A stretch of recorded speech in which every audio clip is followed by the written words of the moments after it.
자, 누가복음 20장으로 넘어왔습니다. 많이 왔네요. 24장까지 있으니까 이제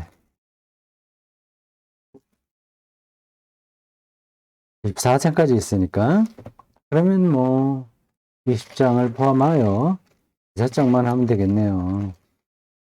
네, 많이 왔습니다.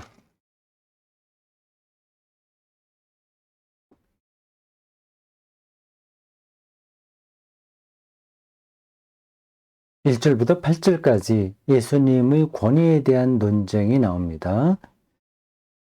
권위 정말 중요하죠. 대제사장들과 서기관들은 공적인 권위가 있었습니다. 권위라고 함은 그 사회가 공적으로 어떤 자리를 보장하는 때에 일어납니다. 그걸 이제 권위라고 하죠. 보통 그렇습니다. 판사들 권위가 있는 거죠. 그 영역에서는 자신이 모든 걸 판단합니다. 예수에게는 그러한 공적인 권위가 없었어요. 없는데도 그런 권위가 있는 사람만 할 수 있는 일들을, 그리고 그런 말들을 하니까 공적인 권위가 있는 사람들이 이건 안 되겠다 문제 삼는 거죠. 만약에 어떤 사람이, 뭐 그런 일은 현대사회에서 일어날 수 없지만 그냥 가정에서 어떤 송사 사건을 판사가 아닌데도 딱 누가 옳다 그르다 이렇게 결정해 버린다면 그건 또 일어날 수도 없는 일이지만 그거는 만약 가정해서 그래 생각한다면 그건 문제가 되는 거죠. 그 재판 이야기는 여기 적합하지 않고 속이는 거죠. 속여서 누가 변호사도 아닌데, 법조인들 자꾸만 얘기하면 그렇고 의사 얘기하면 되겠군요. 그것도 권위잖아요. 근데 보통 그런 것들은 라이선스가 있는 거 있어야 됩니다. 라이선스, 의사 라이선스가 있어요. 근데 그게 없는 사람이 뭐 의료 행위를 했다. 뭐 그런 데 가끔 있어요. 치과 뭐 의사 합격증도 없는데 대충 알아갖고 했다. 그 이제 발각되면 그럼 이제 문제가 되는 거죠. 권위가 없는 사람이, 공적인 권위가 없는 사람이 권위가 있는 것처럼 하니까요. 근데 공적인 권위가 없다고 하더라도 지금 뭐 다 그게 라이선스로 하게 되는데 그게 없다고 하더라도 정말 의사보다 더 잘 고칠 수도 있기는 합니다. 아주 특별한 경우에는 라이선스와 상관없이 권위가 주어질 수는 있어요. 그러나 일반적으로는 그렇지 않습니다. 예수님은 그렇게 공개적으로 성전에서 가르치고 이거 옳다 그르다 왜 이렇게 기도하는 집을 강도의 소굴로 만들었느냐 이렇게 판단할 만한 권위가 없는 인물입니다. 저 갈릴리 저쪽 먼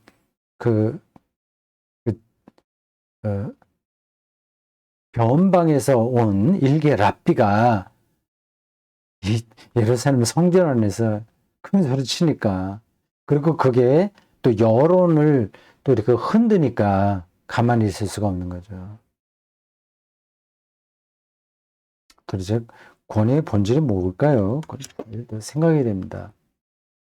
권위에 빌붙어서 권위에 해당하는 일을 하지 않는 사람도 많습니다. 목사도 그렇고 선생도 그렇고 교수라는 권위 속에서 그걸 이용만 하는 사람들도 얼마나 많습니까? 1절에서 8절 쭉 읽어보겠습니다.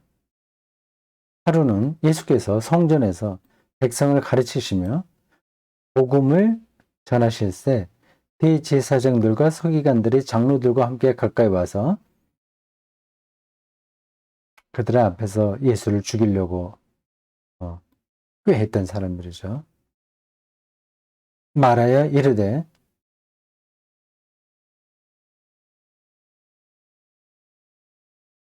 성경의 특별한 표현입니다. 가까이 와서 이렇게 말했다 하면 되는데 말하여 이르되 이렇게 표현해요. 당신이 무슨 권위로 이런 일을 하는지 이 권위를 준 이가 누구인지 우리에게 말하라. 대제사장도 아니잖아. 서기관도 아니잖아. 뭐 이런 거죠. 대답하여 이르되 나도 한 말을 너희에게 물으리니 내게 말하라. 요한의 세리가 하늘로부터냐 사람으로부터냐?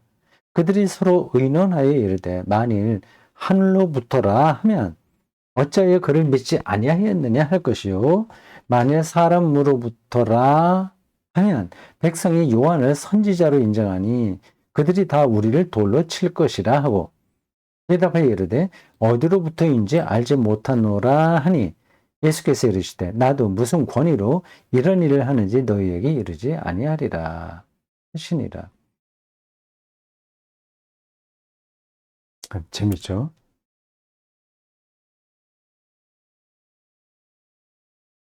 이렇게 함정을 판 질문에 대해서 예수님이 아주 적합하게 대답함으로써 그 함정을 빠져나가는 일들이 종종 있었어요.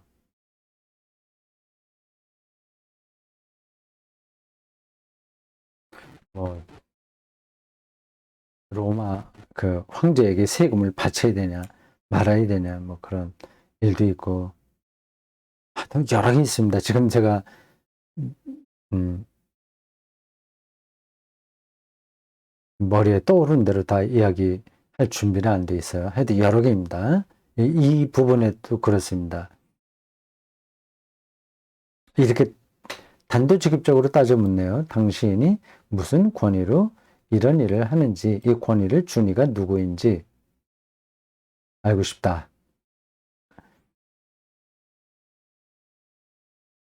앞에서 말씀드린 대로 예수님은 그들이 생각하고 있는 권위하고는 거리가 먼 분입니다.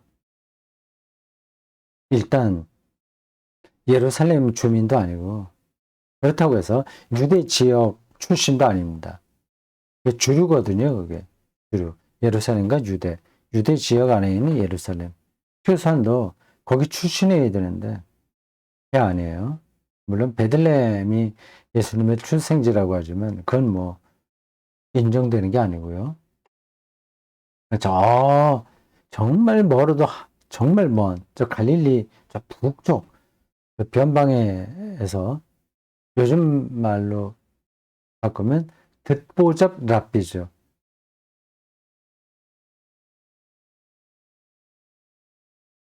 라삐 학교를 다닌 것도 아닐 겁니다. 그 당시에 라삐 학교가 어떻게 진행되는지는 모르겠습니다. 회당에서 오랜 훈련을 거치면 인정을 받는 건지 라삐 학교가 분명히 있긴 있었을 텐데 그게 예수님 당시에 어떻게 전통이 이어졌을까? 그건 제가 잘 모르겠습니다.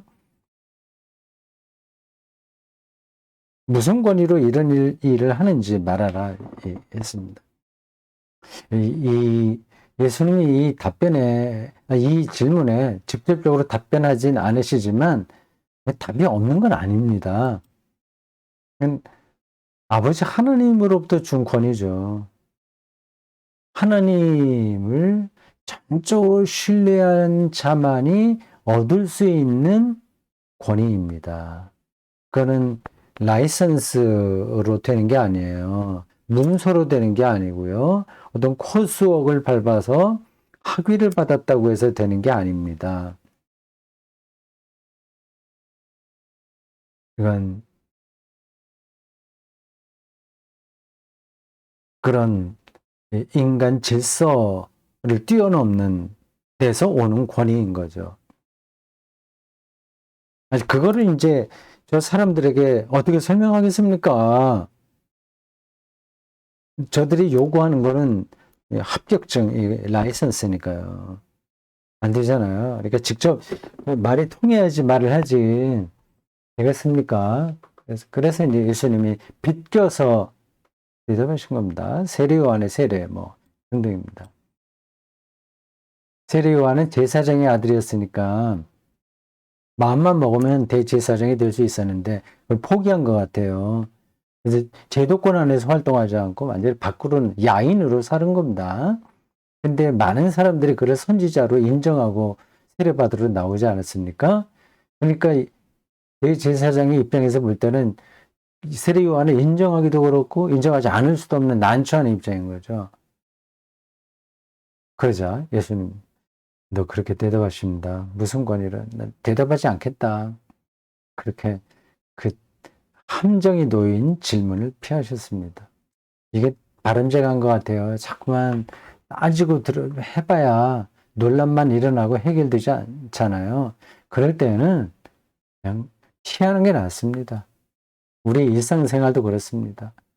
누가 꼭 옳다 그렇다 그거를 시시비비 다 시시콜콜하게 따져야 될 땐 따져야 되겠지만 대개는 그냥 지나가는 게 제일 낫습니다. 예수의 권위는 하나님의 아들이라고 불릴 정도로 예수가 신뢰했던 하나님에게서 주어진 거다. 네, 그렇게 생각하시면 됩니다.